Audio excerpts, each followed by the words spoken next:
Hello everybody, this is Margareta Harris in WHO Headquarters Geneva, welcoming you today, September 7, to a press briefing on major global health issues including monkeypox and COVID-19. As always, we will open with remarks by our WHO Director General, Dr. Tedros Adhanom Ghebreyesus, after which we will open the floor to questions from media representatives. We will have this, as always, simultaneously translated in the 6 UN languages, plus Portuguese and Hindi, and I thank the interpreters for your work on this.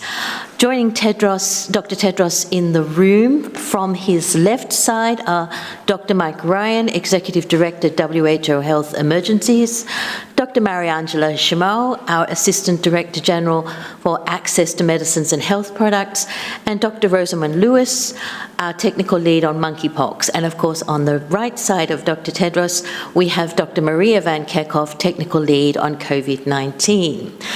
And now we will, and they will be there to answer questions. And I will open the floor to questions after Dr. Tedros's remarks. But now, without further ado, I will hand over to Dr. Tedros. Dr. Tedros, you have the floor. Thank you, Margaret, and welcome. Good morning, good afternoon, and good evening. First, to the COVID-19 pandemic. The global decline in reported cases and deaths is continuing. This is very encouraging.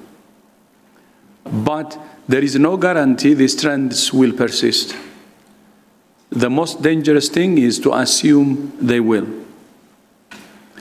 The number of weekly reported deaths may have dropped by more than 80% since February. But even so, last week, one person died with COVID-19 every 44 seconds. Most of those deaths are avoidable. You might be tired of hearing me say the pandemic is not over. But I will keep saying it until it is. This virus will not just fade away. We understand that many governments are dealing with multiple challenges and competing priorities. To support them, WHO will next week publish a set of 6 short policy briefs outlining the essential actions that all governments can take to reduce transmission and save lives. The briefs will cover the essential elements of testing, clinical management, vaccination, infection prevention and control, risk communication, and community engagement and managing the infodemic. We hope countries will use these briefs to reassess and readjust their policies to protect those most at risk, treat those who need it, and save lives. The pandemic is always evolving, and so must the response in every country.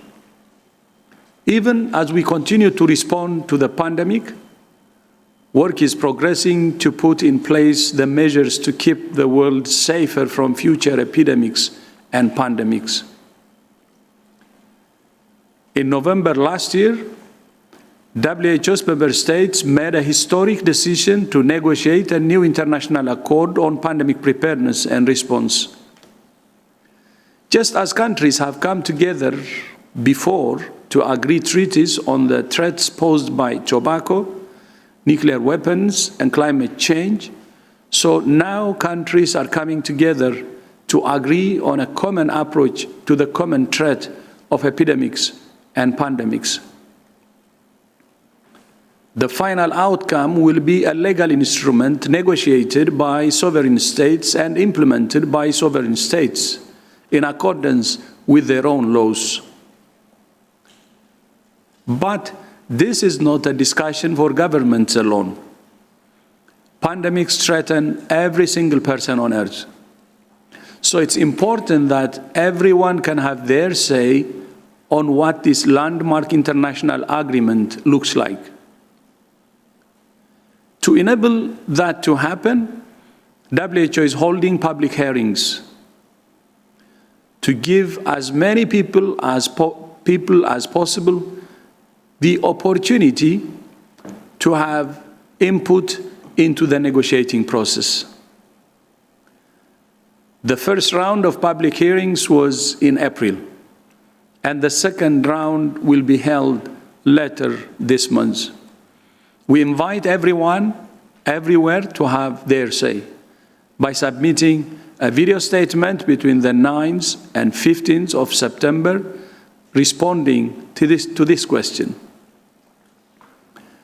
Based on your experience with the COVID-19 pandemic, what do you believe should be addressed at the international level to better protect against future pandemics?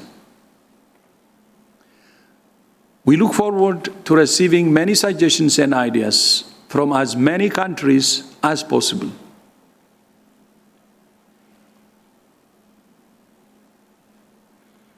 Now to monkeypox, where we're continuing to see a downward trend in Europe.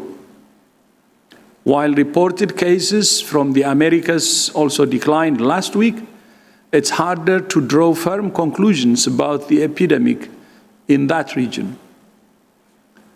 Some countries in the Americas continue to report increasing number of cases, and in some there is likely to be underreporting due to stigma and discrimination, or a lack of information for those who need it most.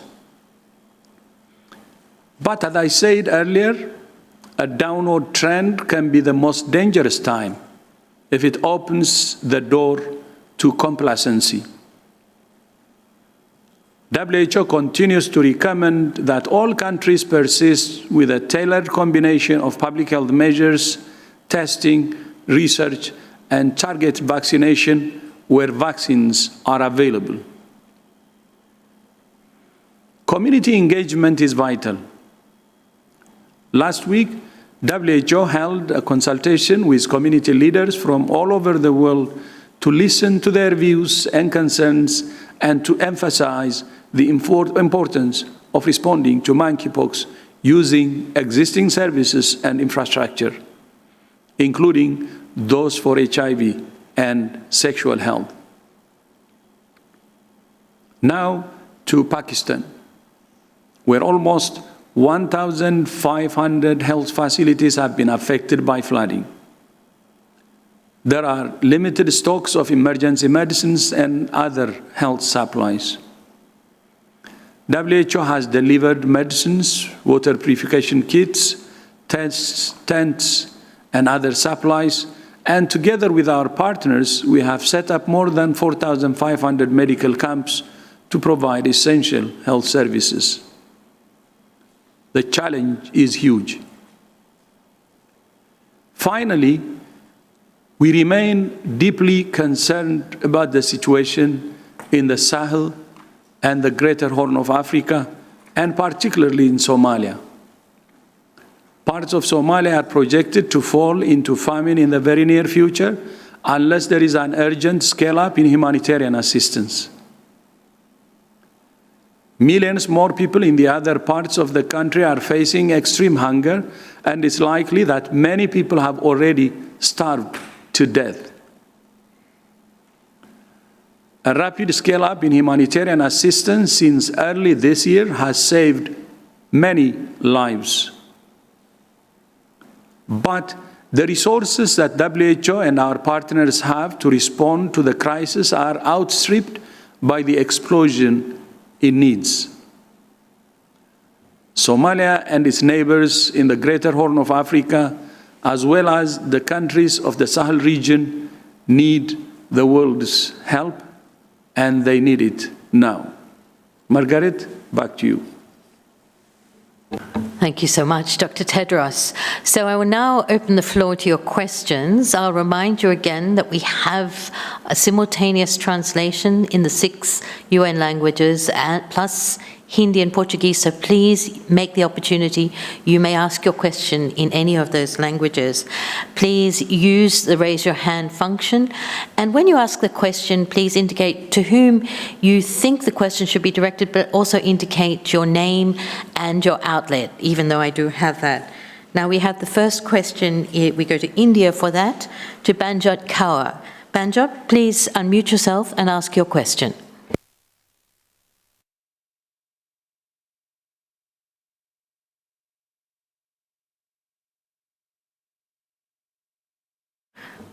Hi, can you listen to me? I can hear you very well. Please go ahead. My name is Banjot and I work for the Wire Science from India. Country's drug regulator yesterday gave a go-ahead to the first intranasal vaccine against COVID-19. It was first in India's intranasal vaccine. Is WHO aware of any safety, efficacy, or immunogenicity data? And what are your, your views about importance of this vaccine, considering more than 90% of the country's population is already inoculated with first 2 doses? Thank you. Thank you for that question. Dr. Shamal will answer. I'll start. Thank you, Margaret, and thank you for the question, and maybe Maria or another colleague want to add. Now, we are aware of this. Actually, 2 vaccines for nasal use were approved by national regulatory authorities.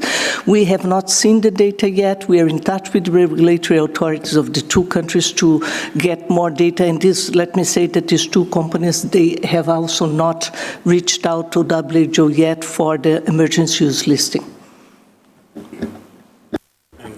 If I just might add on the general question around the use of nasal vaccines and the prospects, and again, using potentially those vaccines in highly vaccinated populations. We do this for other diseases like polio, where we see the benefit of getting mucosal immunity. The advantage that nasal vaccines bring is that you're generating the immune response on the surfaces of the respiratory mucosa in the lungs. So in effect, you're generating the first line of defense at where the virus enters and causes a lot of damage. Linking both a mucosal vaccine with an injectable vaccine allows you to give full protection to the human's internal systems, but also that potentially preventing a person being infected and passing the disease on to somebody else. And I think that's the prospect that mucosal vaccines bring.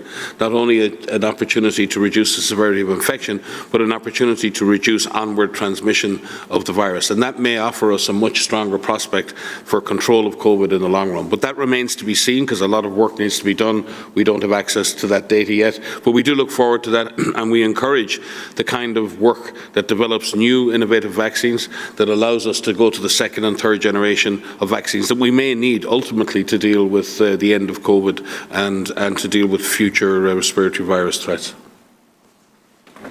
If I could just add to that, because I think Let me just add that, No, that we do actually have other manufacturers working on intranasal vaccines, which is extremely welcome for the reasons that Mike just reflected.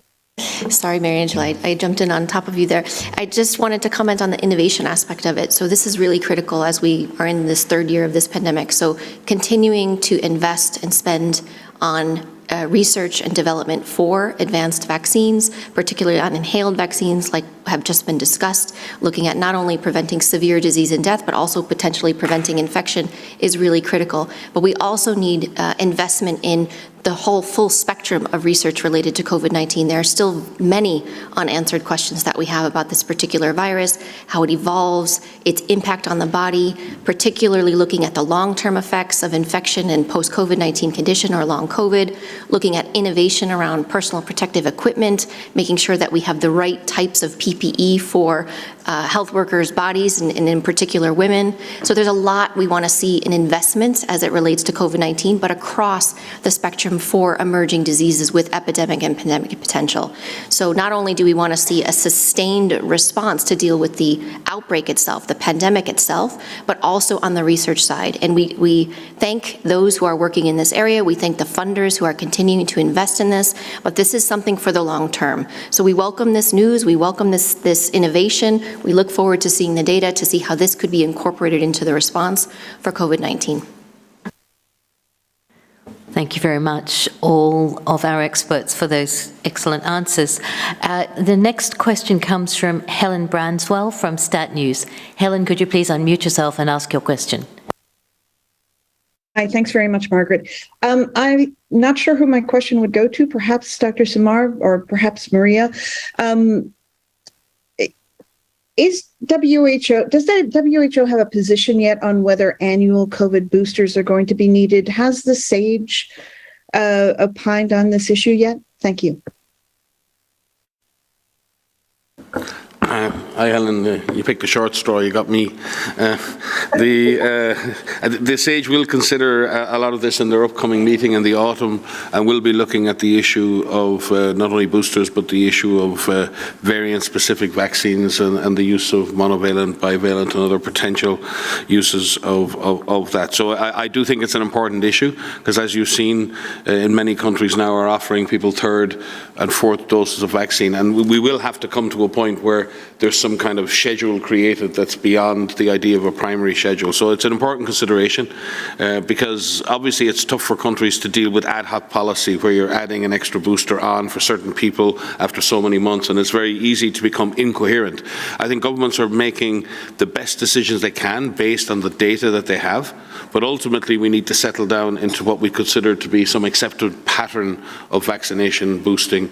And whether you call those boosters or whether you consider that these are part of a primary course of vaccination for certain people is another consideration. But yes, the SAGE will be considering all of that, I think, in its upcoming meeting. Kate is not here today, or Joachim, they could explain more. I don't know, Maria, if you have more information on that. I wanted to comment on the seasonality aspect of it. So I think a lot of people are expecting that SARS-CoV-2, COVID-19, to fall into some kind of a seasonal pattern like we see with influenza. And that very well may be the case as this virus continues to circulate. But right now, we don't have that predictability. And the reason for that is because we are seeing this virus to continue to evolve quite rapidly. It's expected, as you've heard us say many, many times. We have BA.5 that is dominant. This is Omicron. This is part of Omicron. But even of the subvariant BA.5, there are dozens of subvariants of BA.5 that are circulating. So more than 90% of the sequences that have been shared in the last week alone are BA.5, but in some countries we have a predominance of BA.275, for example. So we don't have that level of predictability. And that will impact how we look at vaccines going forward. And there's a lot of discussion with our TAG-VE, our Technical Advisory Group for Virus Evolution, our Technical Advisory Group that decides and advises WHO on vaccine composition, SAGE, as you just heard about in terms of looking at that. But we don't yet have that predictability. So, the short answer is we don't know yet. But we do know that there will be vaccines that are needed. And just a plug here that these vaccines continue to work incredibly well against preventing severe disease and death.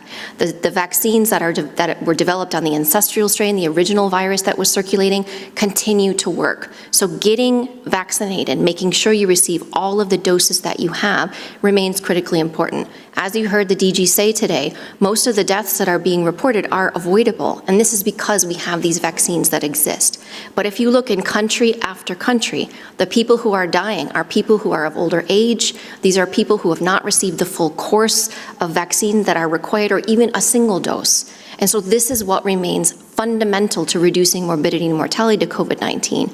But we also have to take measures to reduce the spread because the virus is changing.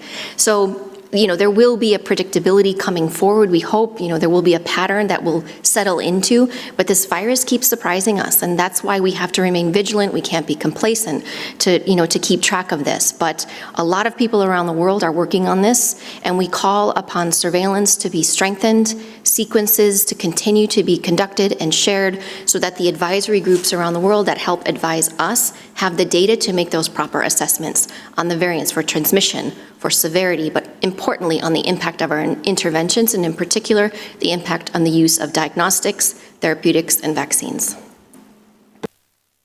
Thank you very much for those answers, Dr. Van Kerkhove and Dr. Ryan.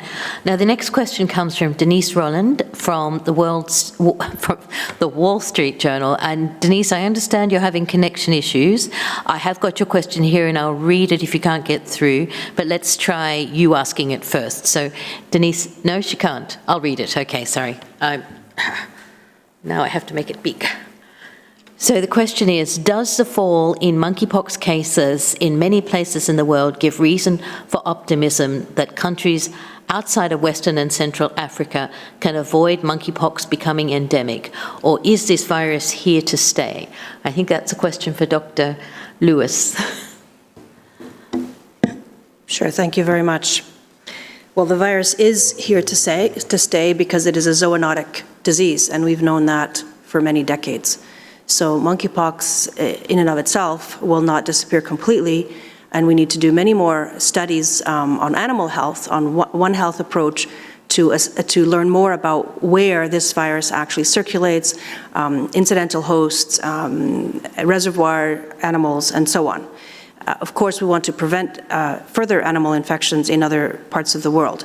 So regarding human-to-human transmission, in this current multi-country outbreak, we have seen good signs of early reduction in the number of cases on a weekly basis. We usually are very careful about interpreting cases over the last 2 weeks because there's always a bit of a reporting lag. We're beginning to see that in several European countries there certainly is a trend downwards that looks like it's, well, we can't predict the future, but it looks like that downward trend is being maintained at the moment. These are countries that were early in the outbreak. They are countries that had strong public health and social measures, as well as some access to vaccines and limited access to treatment. So the important thing here is really ensuring that all public health measures are applied and that there is hope, as was mentioned by our Director General last week, that the virus could be eliminated in certain countries if all public health measures are applied. So this includes information to those who need it most, in other words, those who are most at risk at the moment, include gay and bisexual men who have sex with men and others who have multiple sexual partners. And there are many ways to approach this.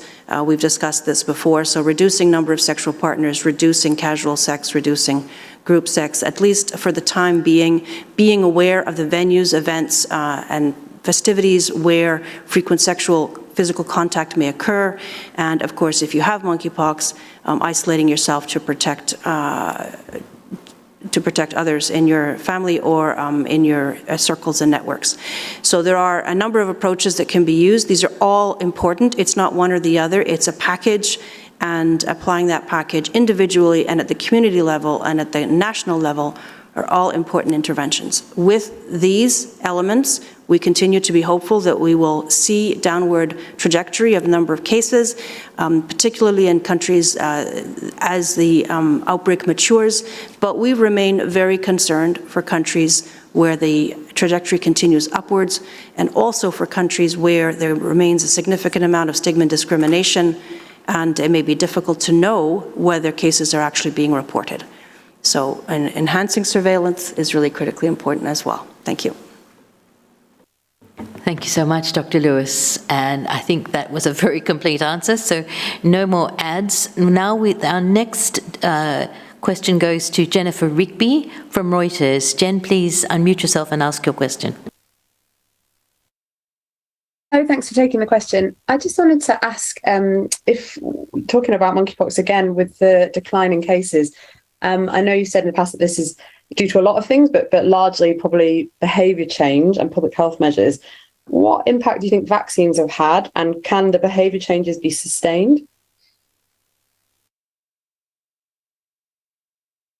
Dr. Lewis again.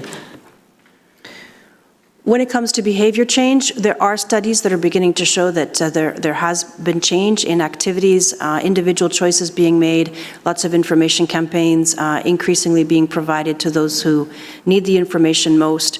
And so we are starting to see studies that are showing that people are reporting a change in behavior, a change in the activities they choose to participate in.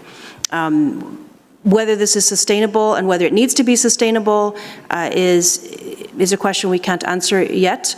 It's, of course, understood that there are many different factors that contribute to infection, and being in the midst of an outbreak is, of course, one of them.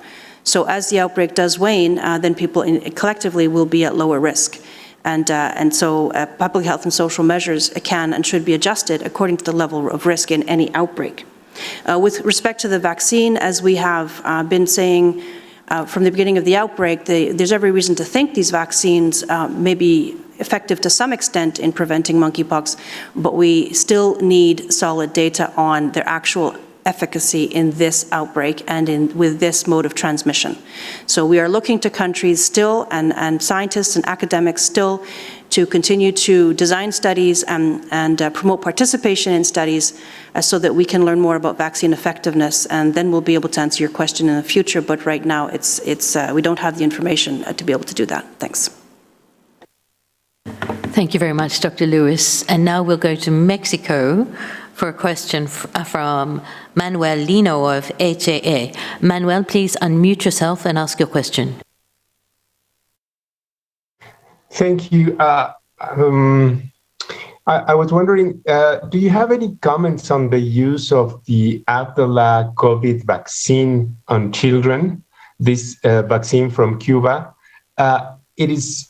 It was announced that it's going to be used in Mexico, and I wonder if it is being evaluated by who?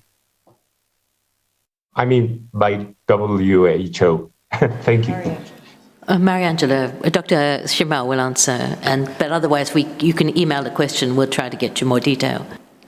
Thank you, Manuel. And let me say that there are 2 Cuban vaccines that are being assessed by WHO for an emergency use listing, but it's still at early stages. So we have not assessed the vaccine for adults yet, but we understand that Cuba is already using it under the National Regulatory Authority for children. WHO doesn't have a position yet because the assessment has not finished. Thank you. Thank you, Dr. Shimao. We've now come to the end of our questions, but we've had questions from all around the world, so I do appreciate your questions and the content and the value of your interest. So I'll now hand over to Dr. Tedros for final remarks. Thank you, Margaret, and thank you to the members of the press for joining us today, and see you next time.